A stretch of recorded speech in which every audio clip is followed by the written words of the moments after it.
With this video, I want to demonstrate my little controller for the Decent DE1 espresso machine. This is a cheap device costing around €50 in material. It is driven by an ESP32 microcontroller and uses a color 7-inch touchscreen for the user interface. It does not have a battery. Instead, it is connected to the coffee machine's USB port. Turning on the machine turns on the controller, turning the machine off will turn off the controller. Using my DE1, I noticed that most of the time, I do not most of the tablets-based UI that comes with the machine. I just want to make coffee. I don't want to tweak profiles most of the time. We also had the problem that the only person wanting to use the machine was me. My wife and my sons were intimidated by the complexity of the UI. Sometimes they would end up in parts of the UI they did not understand, or even the tablet's operating system because they hit the wrong buttons. This controller has the brewing profiles stored on an SD card. I copy the profiles we might want to use from the tablet to the SD card. The controller allows to select up to 5 profiles, which are displayed as buttons in the UI. The user only chooses the profile and starts brewing espresso. I noticed that there are very few parameters that I often change, like the target weight, the brew temperature, or the flush duration. I added these parameters to the UI. This makes the UI very opinionated but simple. Let me walk you through my espresso routine in 3 minutes. Let's turn on the machine and see what happens. So it's connected to the machine's USB, so it gets power as soon as the machine is on. And now the machine initializes itself. It's a little sped up, so the noises are very strange. Now it starts heating, as you can see. And while this is going on, you can see how the scale automatically connects to the ESP32 screen. So a little touch proves that it's connected.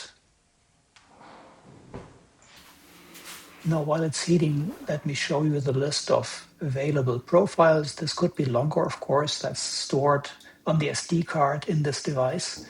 And I can choose up to 5 to be displayed there. Let's deselect 2, and then you can see there's only 3 left, which is the main profile that I'm using. Here you can change the flush duration, the steam flow rate, the brew temp, and the target weight. Those are the 4 parameters that I most commonly change, so it's a very opinionated thing for my personal preference. Okay, now let's switch to a different profile. And on the machine, you can see that it accepted the new profile. And let's play a little bit with the brew temperature.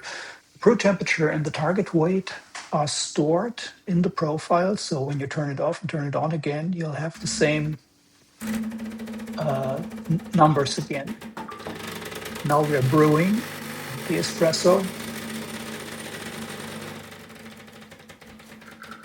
You can hear it dripping in the background.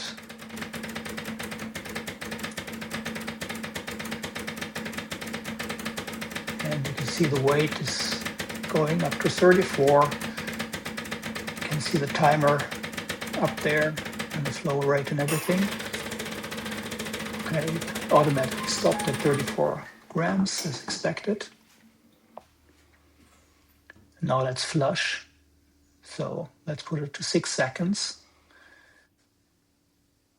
And then flush. And it now runs for 6 seconds.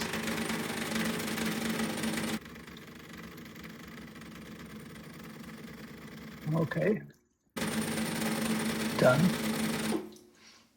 Let's put it back down to 2 and see how short it is. For 2 seconds, that's just 2 seconds.